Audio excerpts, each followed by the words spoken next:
القرآن ووعيه وبيسعى انه يبني معاه علاقة كويسة وليه علاقة تدبرية مع القرآن، والله العظيم استحالة يأذي حد، استحالة يضر حد، استحالة يكلم حد، لأن هو دي القرآن.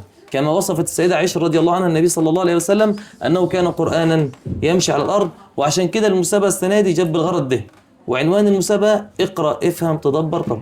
لحد ما المسابقة قلت لكم بالإجماع هتتحول بعد ما كانت في حفظ القرآن، لا ده في حفظ وفهم القرآن، في حفظ وتدبر القرآن.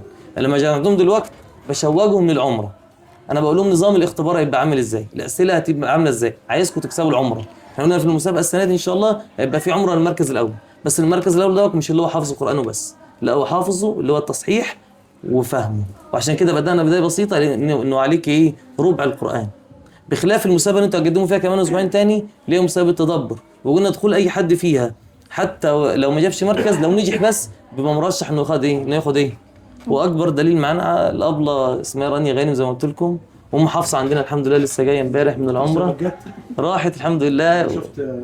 وديك عشان نجحت ما جابتش مركز، بيعملوا جرعه نظام، كل اللي بيخش بيكتب اسم والدته ويعملوا جرعه، والاسم الام اللي هتطلع بفضل الله. في ساعتها المنصوريه خدوا عمرتين، الاستاذ شعبان غانم مراته، والسنه اللي فاتت الابله كريم.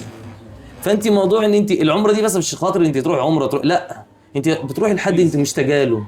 بس تخيل انت ما بينك وبين النبي شبر، يعني اللي زار يعرف طعمها.